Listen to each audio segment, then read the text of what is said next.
Excellent, and welcome to another episode of Hempire. I'm Pete Bahrenburg with PureWell, and here again with my co-host and trusty sidekick, Nick DiFrancesco.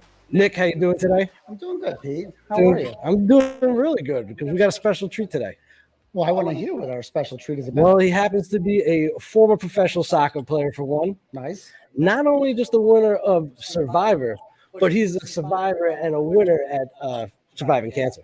Wow. We're talking about Ethan Zohn. Ethan, how's it going today? It is going great. How are you guys doing? We're good. We're good. We had some technical issues, but we're getting through them. A lot of growing pains. Absolutely. You know, I'm excited because, of course, big Survivor fan.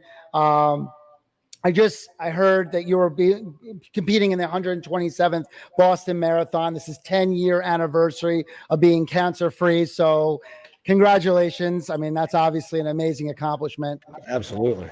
I know you've gone through a lot to get to this point, and you know, we'll dig into that, of course, but just being a fan, of course, of you know, Survivor and everything else.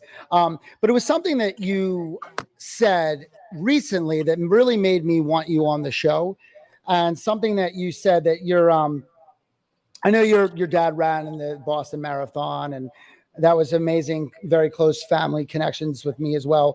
But you said that cannabis and CBD became a huge part of my wellness journey and healing from cancer. And it's still an integral part of my daily wellness routine today.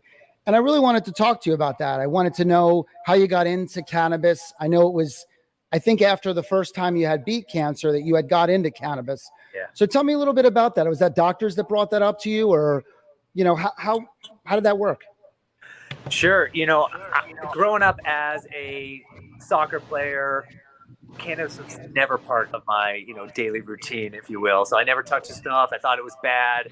I mean, I tried it second semester my senior year. Don't tell my mom, of course. But, you know, just to do something crazy before I graduated, right? But I went on to play professional soccer, so I just never really touched the stuff. And then obviously I knew of cannabis, and I had read about the benefits that it can serve people who are going through cancer or other illnesses. So when I was diagnosed at age 35, I was prescribed a lot of prescription pills. And at this is 2009, the world is going crazy with the opioid epidemic. And I just had a little bit of a fear of kind of, you know, what could happen if I got hooked on these synthetic pills. Like, I was literally taking 5-6 pills to get to bed at night. I was ripping Adderall in the morning just to go to the doctor. So I was looking for an alternative way to kind of mitigate some of the cancer treatments that I was going through. And cannabis was a natural area to look. However, like, no one at Sloan Kettering would prescribe it to me. There's no trained doctors or oncologists to tell me about it. I was on the streets of New York City talking to a drug dealer who sold all the drugs, you know, not just cannabis. I was bald with chemo, mask, gloves, doing something illegal already on top of something horrible like cancer, right? So it just wasn't a pleasurable experience. And so it was at that moment I decided, like, okay, I really want to, you know, try to share my story, try to educate others, erase some of the stigma around using cannabis from a medical, you know, perspective. And it worked pretty well. It was fine. It was good. I could get off some of the prescription pills, not all of them. It didn't cure my cancer. But as a cancer patient, it's a really uncontrollable feeling. You know, when a doctor tells you to do something or you'll die, you pretty much do it. There's no choice there. However, when you're home by yourself with bags full of pills and, like, no doctors or nurses, family, friends around, like, it's a really scary, isolating feeling. So I was looking for some ways to get control back of my own self, my body, my mind, my spirit. And so I leaned into cannabis, I leaned into CBD, and it really just helped me get to a more balanced place in my life. Again, I was playing sports when I was young. I had to worry about stigmas of marijuana, like we talked about, cannabis treatments, parents, like you mentioned, drug testing. And of course, it was the same for me. I had that same issue where I didn't know if I wanted to get into, I knew I had pain from sports. I know I had all these different things, but I wasn't something that I was comfortable taking because of more of what the stigma was at the time. And I know that it's changed my life, and of course it's changed yours. Education, would you say, is the most important? Is it, you think that stigma is the issue?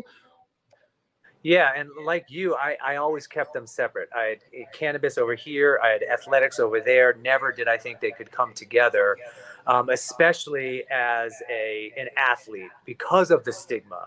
You know, growing up in high school, college, the people that smoked pot didn't play sports.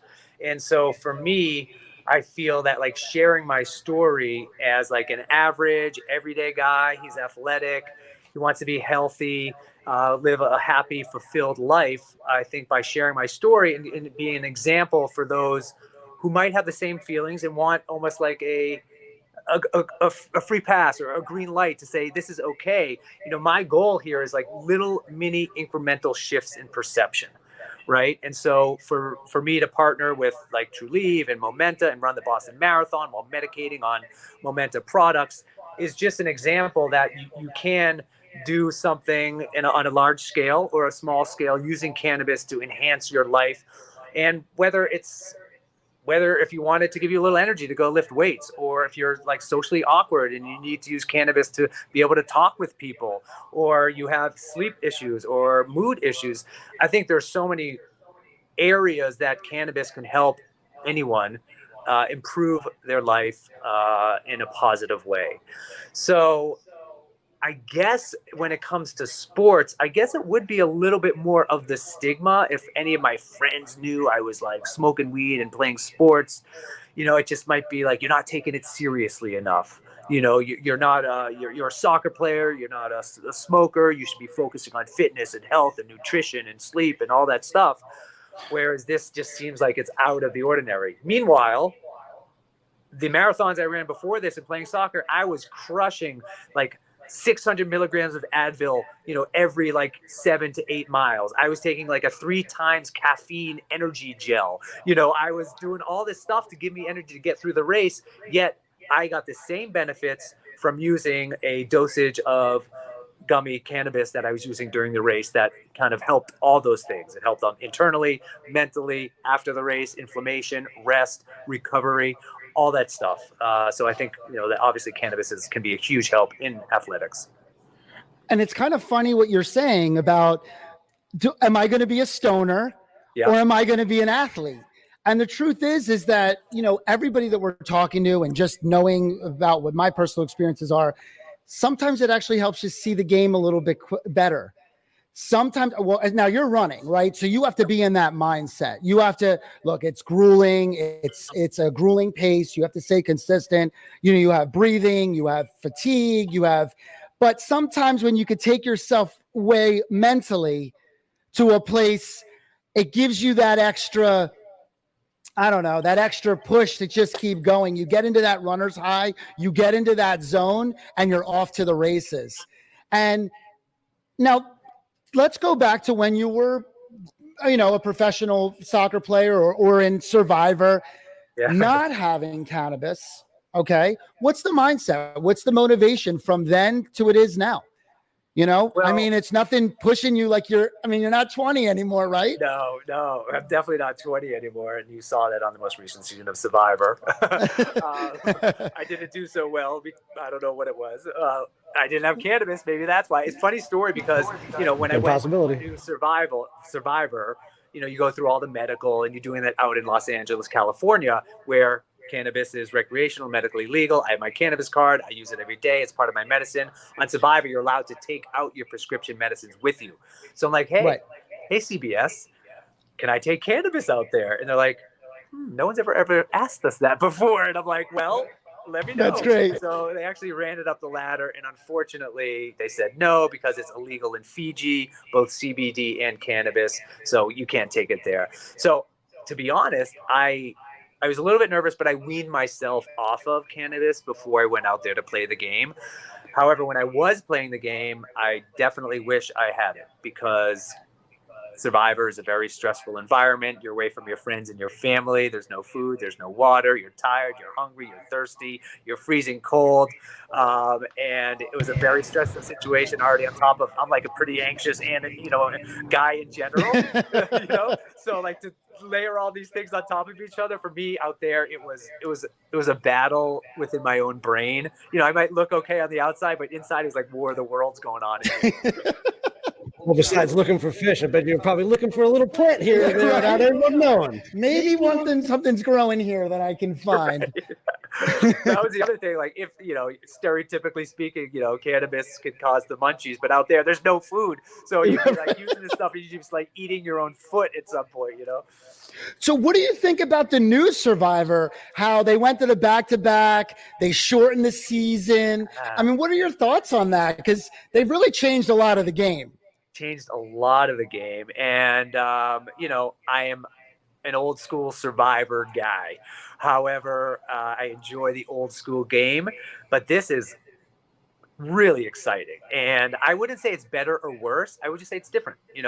I feel this style of game where it's 26 days, there's a lot of ways to use the clues and idols and advantages and disadvantages, obviously, to get ahead in the game. So I feel an average player or a below average player has the opportunity to do well in a game like this because of all these extra ways to get ahead. I mean, if you look at these past 2 seasons, a couple of the players made it to the end without winning one challenge, without really voting anyone off, and it's just a different, higher, fast pace. It's more strategy, less survival. Yes. I mean, you're talking about a beast mode of a guy in the last Survivor who just lights out. I mean, come on. And you saw what happened. Yeah, I've never seen anyone do that well at challenges like this guy, Jonathan. Yeah, I mean, Jonathan killed it. And I just remember going back and them winning the fire challenge when he was like, I forget who was on the show at the time, but he said, no, I'm going to do the fire challenge. I'm going to go on and I'm going to take it upon myself and I'm going to eliminate who I need to eliminate. Yes. The balls that it took for that. But I was curious because now you talk about NFL football where the season is longer. Yep. This is shorter and more compact, but it gives opportunities for players that weren't the quote unquote Survivor athletes to more the strategic and social game players. So, yeah, I mean, for example, a normal game of Survivor lasts 39 days. This game is 26 days. 13 extra days on Survivor is forever. Every day feels like 7 days. We always said the days are long, the nights are longer. The sun goes down at like 5 p.m. It doesn't come up till like, 6 a.m. and you just have all that time in your head. So multiply that by 39 days. It's pretty stressing. So a game I was on the edge of extinction for 25 days. In this game, the winner won in 26 days. So just that perspective, right? So that's why I was saying, if you're like, I did it the long way. I was the long survivor. That's what I earned this. I'm the OG. Yeah, it's tough to play you can't play the long game in the short game. I think for the viewers, it doesn't really matter because you still get 13 episodes. You don't know whether it's 1 day, 2 days, 3 days between votes or whatnot. But as a player, the daunting task of overcoming all your challenges and going the full distance of 39 days is a lot more of a challenge than a 26-day game. So getting back to that, so talking about, the high endurance that you're needed for these types of sports, or do you think that cannabis gives you that little extra, like you said, you were to take cannabis, you wish you had it. Do you really think that would have helped you through the pain and a little bit more of that suffering? Yeah, I think it would have helped me for a lot of the physical things. Sleep. First of all, you're sleeping in the dirt or on horrible bamboo slats and it's freezing cold. So I think it would have put me into a state there. I don't think, to be clear, I don't know if I would have used it out there because you want to just be really clear-headed. And sometimes, cannabis can cause you to think differently. You know, when I was experimenting on myself leading up to the marathon, you know, I had to figure out my dosages, like how much is too much? Is this too little? Do I want to try a vape? Do I want to do an edible? Is it a tincture? Is it, you know, so I was testing all these Momenta products out on myself, which was fun, right? And I did find, some, for me personally, sometimes when I took a little bit too much and I was going longer distances, it almost had a little bit of a negative impact on my performance, in the sense that time was a lot longer. You know, oh my God, I just only been running 10 minutes and I got another 2 hours left. It's going to take forever.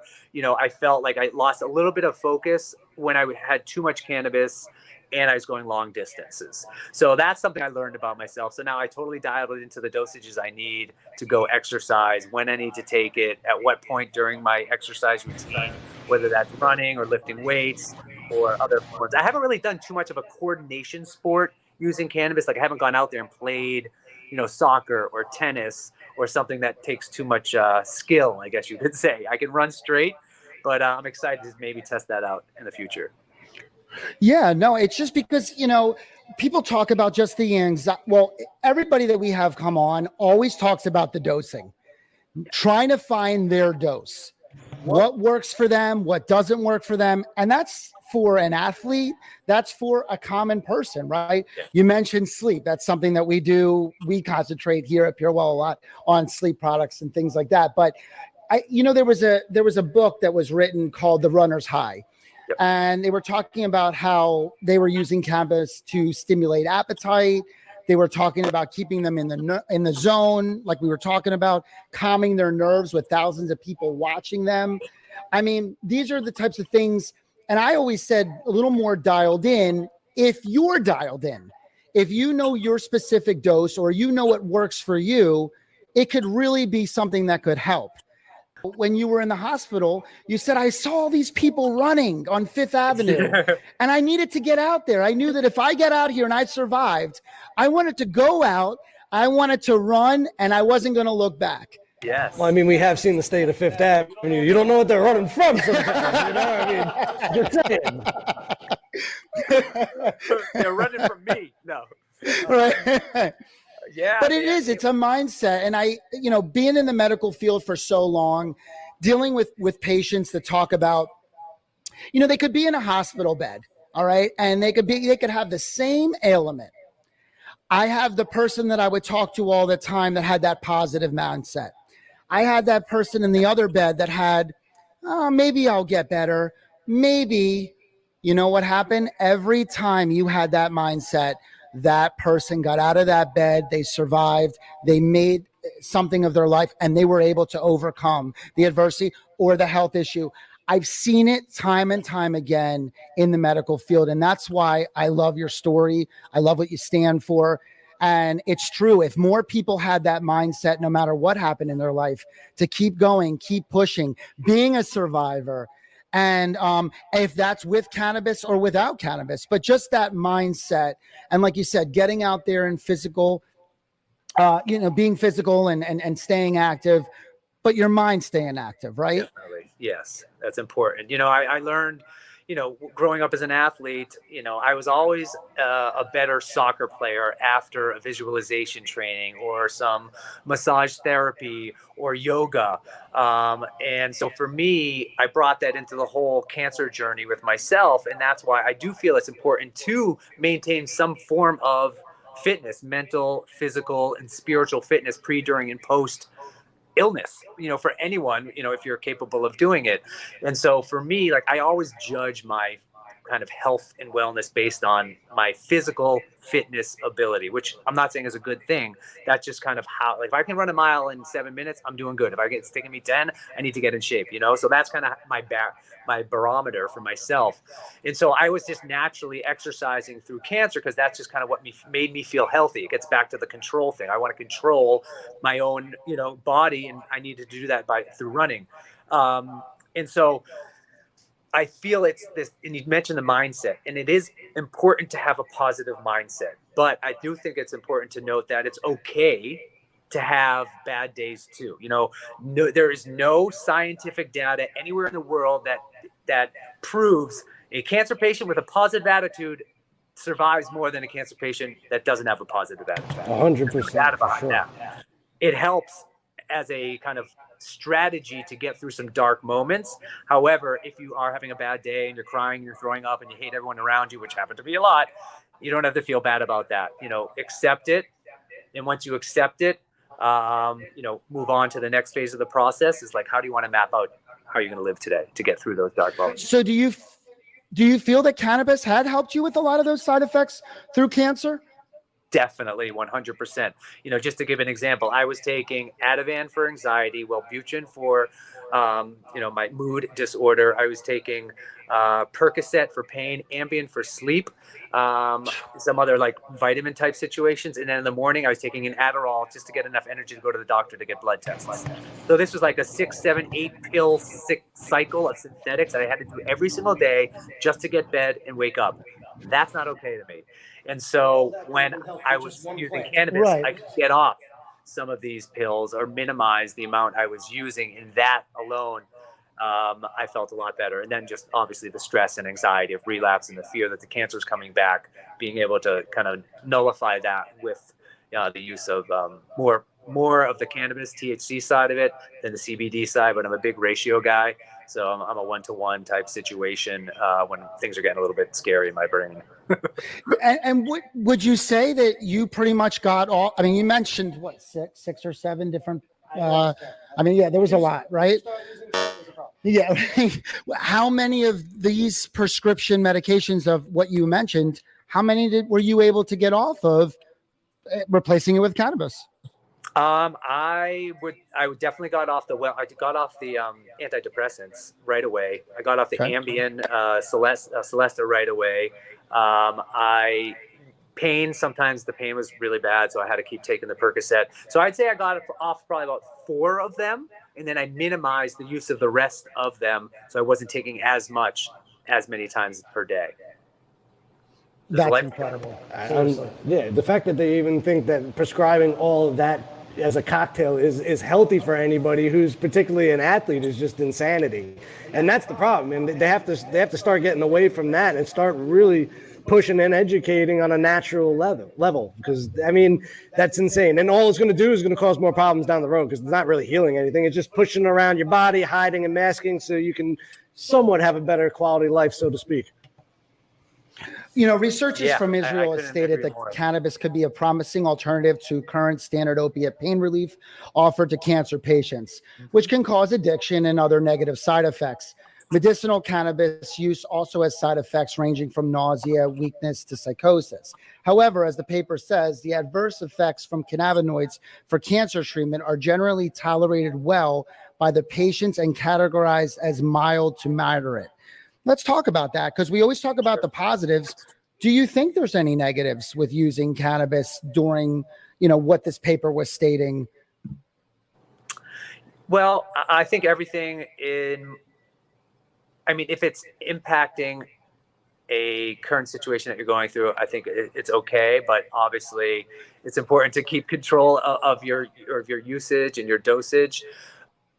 I would say, I kind of forget what the question was. What was the question? No, I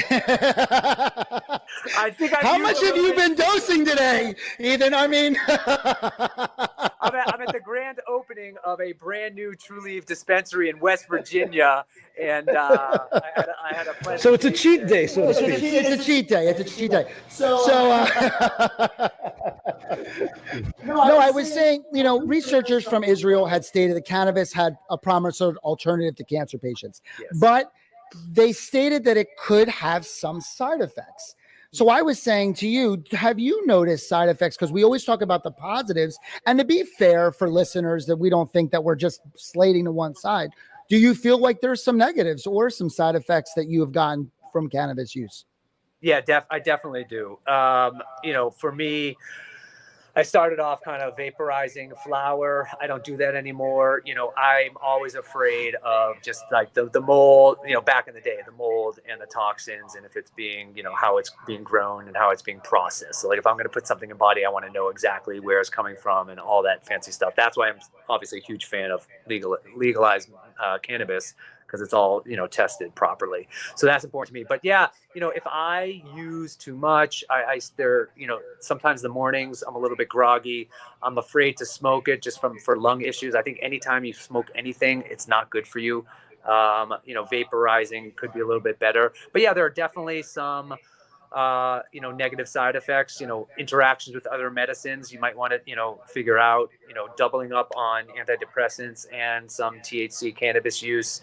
For younger people, listen, the teenage brain isn't fully formed until age 21, 22. So, these new forms of cannabis, these like dabs and the shatter and the butter, that is like a direct injection of pure THC to an adolescent brain, I'm not a fan of. I feel cannabis and the industry itself has a role to play to make sure kids don't misuse cannabis and misuse drugs in general. So I think that's an important thing to consider, because obviously it's going to be probably medically legalized, nationwide, the next 5-10 years. You got lots of high school, college athletes, NCAA, you can now, name and likeness can be monetized, like what's going to be happening with cannabis in those things, professional sports. So I think there needs to be a lot more research to figure out really what's going on. I'm excited about that area of exploration within the industry. NFL is doing some big study on CBD and pain and like brain regeneration. So all this stuff is moving forward. And I just think just over time, we're going to get a little bit more data on how this is all working and hopefully mitigate some of these negative things that we're reading about, so people can have a more educated approach to when they're going to use cannabis and how they're going to use it. It always comes back to education, man. That's the key thing. And without education, you really are lost out there. So it's good to know that, the more there's people out there who can, forward that narrative and kind of weed through the, garbage that is being provided and giving you, a sense of feeling that you're doing the right thing or doing it at least a smart way. So, it's all about the education, and that's what we try to help promote as well. Great. And how do you feel? I mean, do you feel that the industry as a whole, I know it varies, place to place, state to state. Do you think they're doing a good job of educating the general public on cannabis? Or do you think it's still like skewing towards recreational 420, like stoner culture? Or do you think there's a good place, and are they doing a good job educating for the medical side of things? I'm so glad he actually asked. I mean, that's what we are at PureWell. We are a medically focused, custom formulated company. I mean, that's what we do. Education first, doctors, healthcare providers to legitimize cannabis on a medical level. So, and you don't have to just be high. You could have custom formulations that help you. So yes, that's what we prove. But what I do hear all the time is doctor goes, well, I don't know if there's enough evidence yet. We hear that a lot, right? We have a lot of politics, a lot of skirting around issues when we know there's thousands of papers with cannabis going on from everywhere, from Israel to United States to all over the world for a very long time. I do believe that education is most important. And yes, we do it one patient at a time or one company or one doctor at a time, but it is starting to catch. But as I'm doing these interviews, as I'm getting these people on here that really have a platform to speak, a lot of deaf ears still, a lot of stigma, a lot of politics, a lot of things that people are not willing to accept, that cannabis is here to stay and it does help you. One other question, because I don't know if you know that Ethan was also on The Amazing Race. No. So I got to ask him. So, I mean, because he's done, where do you feel like being well, actually, you love being on reality shows, of course, but do you think they've come a long way since Survivor the first time and where the direction they're kind of going at? I mean, there's a lot of new reality Survivor type shows out. So they're mishing them up. Probably too many, right? Too many reality shows at this point.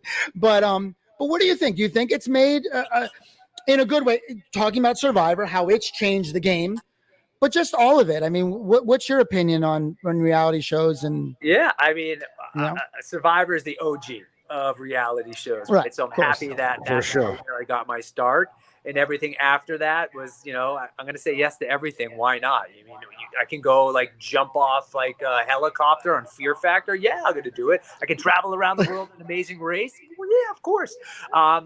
So I think, I feel like obviously reality TV is like about 20 years old right about now. And what's funny is they're starting to do all these revivals. They're bringing back, real world cast from New Orleans and doing like an update for them, you know, on All-Star CBS.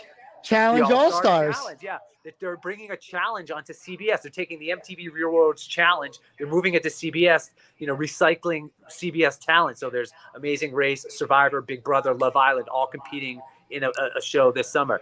So I think I love it. I feel I'm more inclined to gravitate to watch a show where it actually takes a skill to win, you know, like a cooking show, Project Runway, all these like car remake shows. I like those things. You know, to go on Amazing Race, to go on Survivor, it takes a skill, but you leave the show no better than you were before. Like if you win, the Cake Boss show or whatever it is, you're like a professional chef. You're going to get a job. You're going to open a restaurant. It's like a path to professional career. Right. Survivor, when you're done, you're like, okay, like now what, So I think it's incredible how many different categories that reality TV has an entry point into. If there isn't an industry in the world that hasn't had a reality TV show around it. Including cannabis. I was on this show called Kings of Kush, which is on Vice. It was about a farm up in Vermont named Mont Kush. So that was really fun. You know, you guys know it's hard to market and advertise cannabis CBD on television, but to create a reality TV show around a group of guys who bought a farm, and that was kind of our marketing arm, because we couldn't really do it like you want to. It is. That was a smart way. Smart. That was a smart way. Because I was going to ask you, do they say what you can and cannot say on Survivor, or is anything a little scripted, or is there things that maybe the public would want to know that it's not 100% Survivor? My personal belief is I think they do an incredible job of capturing the person, like who they are. Because let me put it this way. Once you take away food, you take away water, you're tired, you're hungry, you're thirsty, like your true person's going to come out. Unless you're the best actor, actress in the world, you can't hide from the camera for 39 days with all that going on. Like and if you can, more power to you. I have no idea. It's like the people come back like, oh my God, I got the worst edit. They edited me to look like a bitch. I'm like, you really are a bitch. You just never seen yourself on TV before. That's the problem, So if you say it, you should have the self-control to don't say stuff that you don't want on TV. So, and if you say it, they're going to use it. So it's up to you to be able to, that's one of the best skills to know going on reality TV. Keep your mouth shut. If you can keep your mouth shut long enough, someone else will say it. That's my advice to anyone going on reality TV. Well, congratulations on going to the Boston Marathon. I know you didn't win, but you competed, you finished. And that's all that matters. At least that's what they told me. But is there anything else you're working on? You're doing for cannabis, forwarding the narrative, educating people. Yeah, no, my whole thing is doing what I'm doing right now with you guys. So I appreciate you taking the time to chat with me, letting me share my story with you and your audience. Because like I said before, my goal in this whole, system is to, increase the knowledge about cannabis and safe cannabis use, these little mini incremental shifts in perception, and just try to get more people to understand the benefits of a plant like cannabis. Nature is the world's pharmacy, and I'm a big proponent of that. And so I encourage anyone who's looking to get into cannabis or to start their cannabis journey, go for it, talk to a professional like yourself, learn about it, do a little digging, and test it out and see how it helps you in your life. That's words from someone that's been through a lot and is continuing to work so hard, personally and for everybody else. And that's what we do here at Hempire. And that's why it's important. Please like, subscribe, comment, tell us what you want us to say. Tell us what we should have asked Ethan, something we could have done better on the show. Again, we're doing this for you guys, and we love doing it. So again, please go ahead. Pete, take us out. I mean, the more we keep pushing, the better it's going to get for everybody, because eventually they're going to reach an edge, and we're going to push them over it and learn that this plant is for everybody. So we really do appreciate the time again, Ethan. And again, everybody follow us on Cannabis Radio, like, subscribe, and anything you want to see, because that's how we're going to forward this narrative, by spreading the word. So we appreciate the time that you've made, and have yourself a great day. Thank you so much, Ethan. Thank you so much, guys. Appreciate it.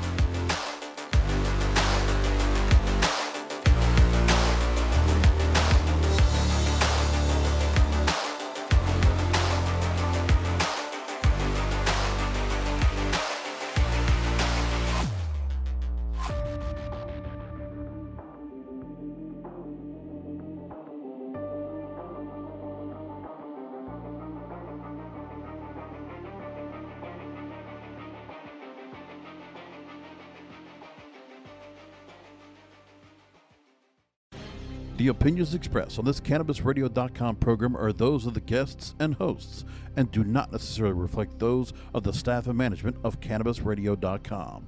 Any rebroadcast, republication, or retransmission of this program without proper consent is prohibited.